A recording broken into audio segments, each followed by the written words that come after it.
वाहेगुरु जी का खालसा, वाहेगुरु जी की फतेह जी। सो आज सुबह कुछ समय पहले अमृत वेले का हुक्मनामा श्री दरबार साहिब श्री अमृतसर साहिब से जब आया है, आओ कुछ समय के लिए इस हुक्मनामे के विचार के साथ जुड़ें और अपने जीवन में पवित्र गुरबाणी को धारण करें। आज के हुक्मनामे में गुरु अर्जन देव जी महाराज बहुत ही कृपा कर रहे हैं और वो कृपा करके ये बता रहे हैं कि इस धर्म के रास्ते पे कौन सा काम ऐसा है जो प्रभु के साथ जोड़ता है और कौन सा काम ऐसा है जो दिखावे के लिए तो अच्छा लगता है लेकिन प्रभु के चरणों में जुड़ने में कोई बहुत ज़्यादा सहायता नहीं करता। सो काफ़ी हद तक आज हमारी स्पिरिचुअल जर्नी जो है, उस जर्नी के अंदर की जो हमारी कह लो दुविधा है, वो आज ख़त्म हो जाएंगी, क्योंकि गुरु महाराज कृपा कर रहे हैं और काफ़ी डिटेल में, काफ़ी ढूंढाई में, गहराई में जाके गुरु साहब ने कृपा की है। तो आओ समझने की कोशिश करें। सोरठ महल्ला पंजवा, घर दूजा, अष्टपदिया, एक ओंकार सतगुरु प्रसाद। सोरठ राग में श्री गुरु अर्जन देव जी महाराज दूसरे घर में, सोरठ राग के दूसरे घर में अष्टपदियों के रूप में, अष्टपदी मतलब 8 पदों वाला शब्द आएंगे। ऐसे शब्द गुरु अर्जन देव जी महाराज कृपा कर रहे हैं। एक ओंकार, एक अकाल पुरख वाहिगुरु सतगुरु प्रसाद, सतगुरु की कृपा के साथ मिलता है। पाठ पढ़ियो अर वेद विचार्यो, निवल पोयंगम साधे। गुरु महाराज बहुत सारे धार्मिक कामों का वर्णन यहाँ पे कर रहे हैं और समझने की ज़रूरत ये है कि कौन से काम जो हैं हमें मदद करेंगे परमेश्वर के साथ जुड़ने में, कौन से काम जो हैं मदद करेंगे परमेश्वर से दूर रहने में। सो कोई लोग अपने धार्मिक पुस्तक, धार्मिक ग्रंथ पढ़ता रहता है, विचारता रहता है। कोई अपने आप को योग के साथ जोड़ने की कोशिश करता है, निवली कर्म करता है, कुंडलिनी योगा के साथ, कुंडलिनी नाड़ी के रास्ते से अपने आप प्राण को ऊपर चढ़ाता है और खुश महसूस करता है अपने आप को। परंतु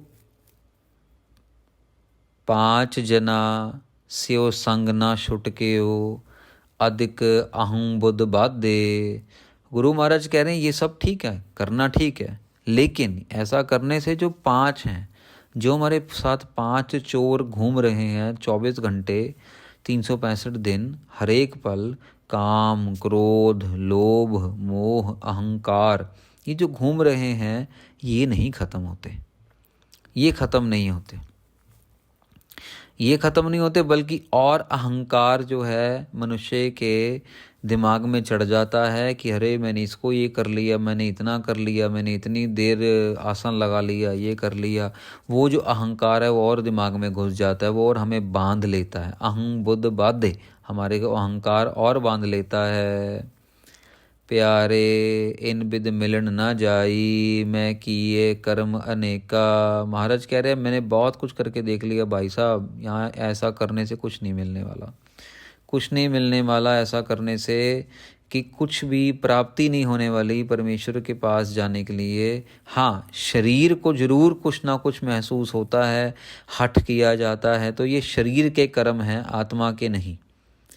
हार पर्यो स्वामी कै द्वारे, दीजै बुद्ध विवेका। मैं तो हार के, मैं तो सारी जगह घूम घूम के, मैं तो सिर्फ़ और सिर्फ अभी परमेश्वर के दर पे आके माथा टेक दिया है कि मेरे को भगवान ऐसे चक्रों से बचा और अपने चरणों में जोड़ ले।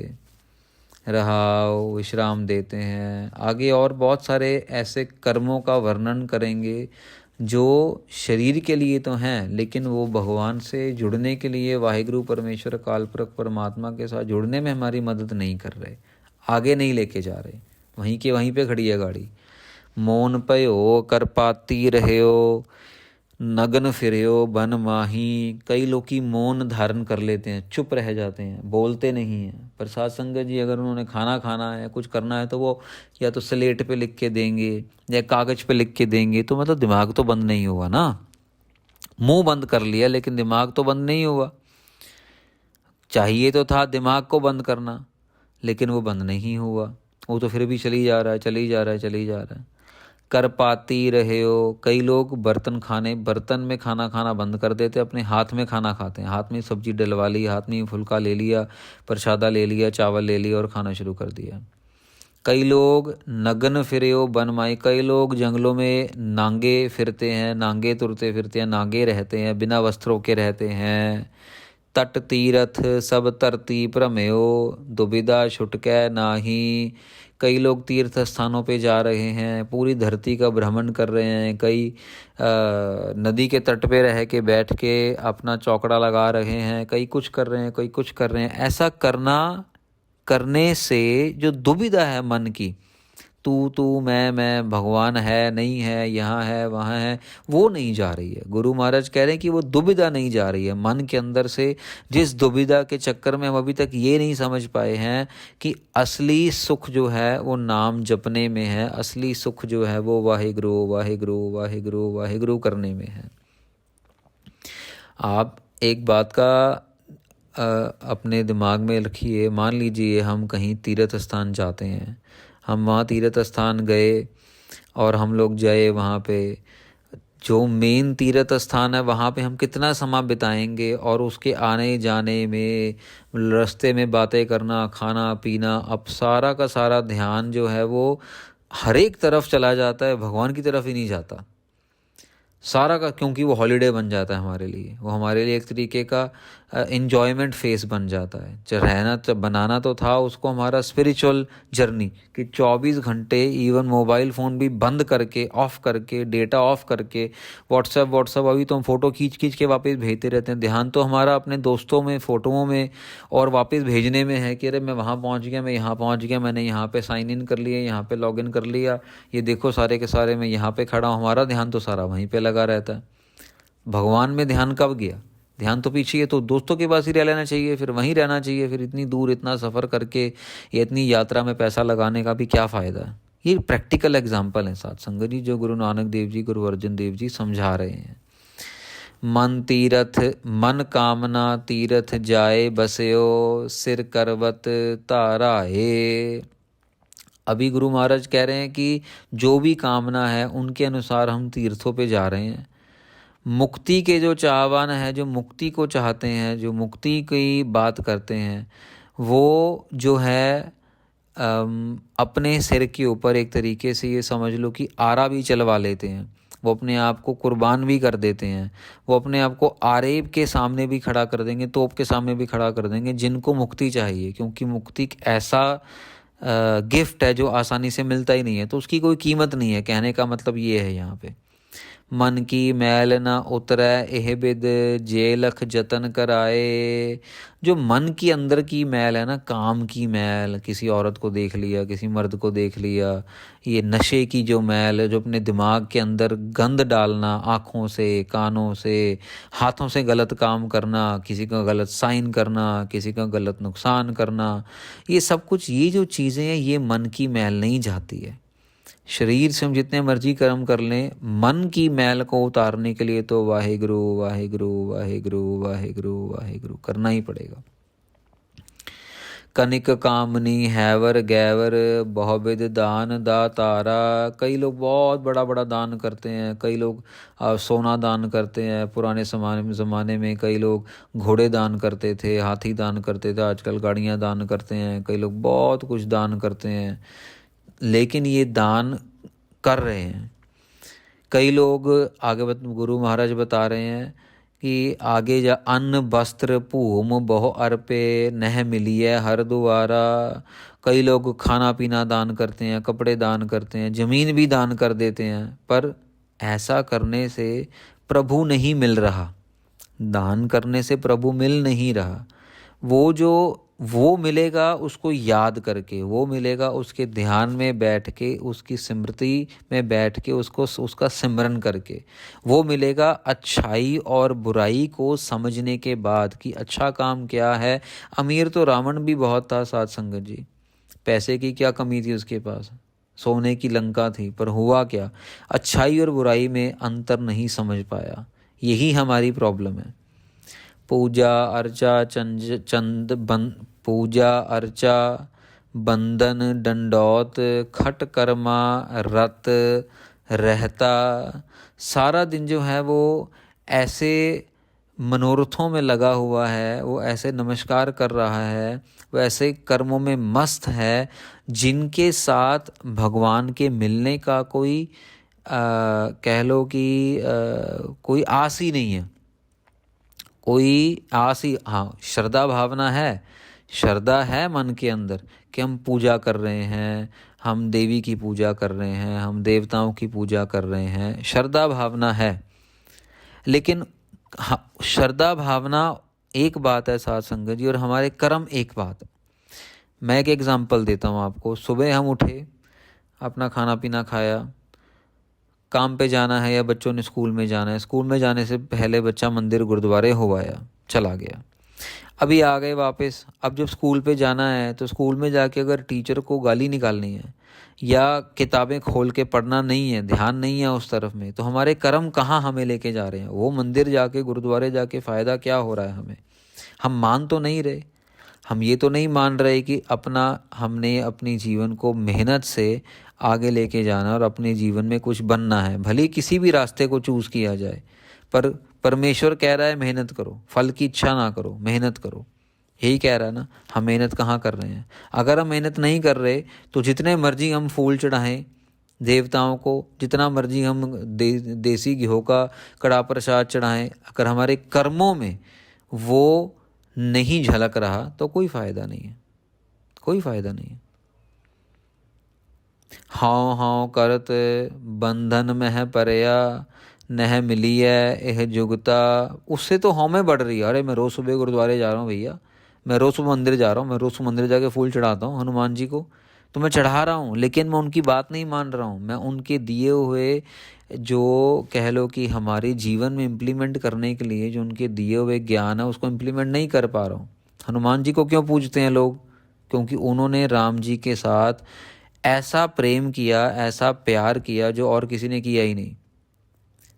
तो अगर कोई इंसान हनुमान जी को पूज भी रहा है, वो एक भगत हैं, उनकी पूजा करता भी है, तो उनकी पूजा करने का मतलब ये है कि हम भी, हमारे मन में भी भगवान के लिए इतना प्रेम हो कि हम अपना सीना फाड़े और अंदर से भगवान का नाम निकले, अंदर से भगवान का नाम निकले। जो भगवान के भगत हैं उनकी पूजा हो रही है, उसका कोई कारण है, ऐसे नहीं हो रही वो, उसका कोई, तो हम वो कारण को पकड़े और अपना रिलेशनशिप भी भगवान के साथ स्ट्रांग बनाए।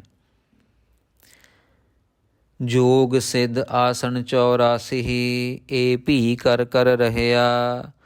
योग के 84 जो हैं, 84 जो हैं पोजीशंस होती हैं साथ संगत जी। कोई लोग 84 के 84 भी कर लें, कई लोग ऐसे भी हैं जो कर रहे हैं, वो भी कर रहे हैं। वड्डी आरजा फिर जन्मै हर्ष्यो रंग संग न गहया। कई लोग अपनी उम्र बढ़ा लेते हैं, अपने सांसों को कंट्रोल में करके अपनी उम्र बढ़ा लेते हैं, बढ़ा रहे हैं और बढ़ा लेते हैं, लेकिन फिर भी हरि का संग जो है वो नहीं मिल रहा। उम्र बढ़ा ली, 150 साल 200 साल, किसी को बीमारी लग रही, कोई दवाई खा रहा, कोई नहीं भी खा रहा, लेकिन जो अंदर का ये जो क्रोध है, ये जो अहंकार है, ये तो नहीं मर रहा ना 150 सालों के बाद। ये तो वहीं का वहीं खड़ा है, तो फ़ायदा क्या हुआ? क्या फ़ायदा हुआ? कोई फ़ायदा नहीं हुआ। हर की राजलीला राजन की रचना करया हुक्म अफारा। जो राजे लोग हैं, जो राजलीला में रहते हैं, जो ऐसे हुक्म करते हैं जिनको कोई मोड़ भी नहीं सकता, जिनके पास बहुत सारा पैसा है, जो खुद भगवान बने बैठे हुए हैं। सेज सोहनी चंदन चोवा नरक कोर का द्वारा। महाराज कहते हैं कईयों के पास बहुत बढ़िया बढ़िया बेड लगे हुए हैं, कमल के, वहाँ पे फूल हैं, वहाँ पे चंदन है, वहाँ पे चंदन की खुशबुएं हैं, अच्छा अच्छा सब कुछ है, लेकिन ये सब परमेश्वर के नज़दीक नहीं, परमेश्वर से दूर लेके जा रहा है। क्योंकि जब हम सुखों में आ जाते हैं ना सत्संग, जब हमें सुख मिल जाता है तो परमेश्वर का इम्पोर्टेंस कम हो जाता है। गुरुबाणी कहती है दुख दारू सुख रोग पया। सुख को गुरुबाणी ने रोग कहा है। अगर कोई सुखी है ना तो मतलब कि वो रोगी है, क्योंकि वो भगवान से दूर है। दुख जो है वो हमें भगवान के नज़दीक लेके जा रहा है। दुख में हम परमेश्वर को याद करते हैं, सुख में याद नहीं करते, या इतना नहीं करते जितना करना चाहिए। हर कीर आज इतने सारे कर्म हो गए महाराज, फिर करना क्या चाहिए ये भी बता दीजिए। ऐसा भी समझाओ कि क्या करें। आपने तो कह दिया कि ये भी करके नज़दीक नहीं जाते, ये भी करके परमेश्वर का ज्ञान नहीं होता, ऐसा करके भी उसकी खुशी नहीं मिलती, तो क्या करें, करना क्या चाहिए महाराज। हर कीरत साध संगत है, सिर कर मन कै कर्मा। सबसे उत्तम कर्म, सबसे बड़ा कर्म जो है वो हरि की कीरत करना, कीर्तन करना, साध संगत में बैठना, सत्संगी जनों के साथ बैठना, महापुरुषों के साथ बैठना और परमेश्वर प्रभु के गुण गायन करना। निर्भव, निर्वैर, अकाल मूर्त, ये सब उसके गुण हैं। भव से बिना, भव से रहत, वैर से रहत, ये सब अकाल मूर्त, उसकी मूर्त काल में नहीं आती, ये सब उसके गुण हैं। इन गुणों का वर्णन करना संगत में बैठ के, ये सबसे बड़ा कर्म है साध संगत जी। परमेश्वर को पाना है तो उसके गुणों को याद करना है, उसके गुणों का कीर्तन करना है। कहो नानक जिस भयो परापत, जिस पूरब लिखे का लहना। कहो नानक तिस भयो परापत। जिस, ये मिलता किसको है, जिसका पूरबला कर्म लिखा हुआ है, जिसके पूरबले कर्म में चंग अच्छा लिखा हुआ है, उसी को ये साध संगत मिलती है। उसी के मुख से परमेश्वर अपने गुणों को गवाता है, गायन किया जाता है। तेरो सेवक एह रंग माता। अभी महाराज कह रहे हैं कि तेरा सेवक जो है, तेरा जो दास है, उसके अंदर नाम का रंग जो है वो चढ़ गया है। भयो कृपाल दीन दुख भंजन, हर हर कीर्तन एहो मन राता। रहाओ दूजा।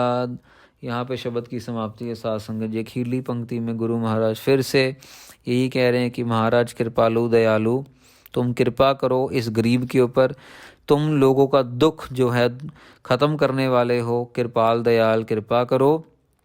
मेरा मन भी जो है कीर्तन में लगा रहे 24 घंटे, वाहिगुरु वाहिगुरु वाहिगुरु वाहिगुरु, तेरे गुणों का मैं कीर्तन करता रहूं। बस मेरे पे इतनी कृपा करो, इतनी दया करो। तो साध संगत जी आज के हुक्मनामे में काफ़ी कुछ डिटेल में महाराज ने समझाया है, काफ़ी कुछ बताया है कि कैसे हम लोग किस तरह से कौन से कर्म करके नज़दीक जा रहे हैं परमेश्वर के, और कौन से कर्म करके हम दूर जा रहे हैं परमेश्वर से। सो इतना ही हम लोगों को याद रखना है इस हुक्मनामे से कि हम लोग वो कर्म करें, वो काम करें जिससे हम परमेश्वर के नज़दीक जाएं, परमात्मा के नज़दीक जाएं, और वो काम ना करें जिससे हम उससे दूर होते चले जाए। और दूर होते होते कभी कभार इंसान इतना दूर हो जाता है कि फिर वापस आने का भी कोई सवाल नहीं उठता। फिर बस 84 लाख जूनों के अंदर ही घूमता रहता है, घूमता रहता है, घूमता रहता है। सो इतनी सेवा आपने प्रवान करनी। बोलने से कोई गलती रह गई हो तो आप लोगों ने क्षमा करना। कल सुबह गुरु महाराज की कृपा के साथ फिर आपके दर्शन करेंगे। वाहिगुरु जी का खालसा, वाहिगुरु जी की फतेह।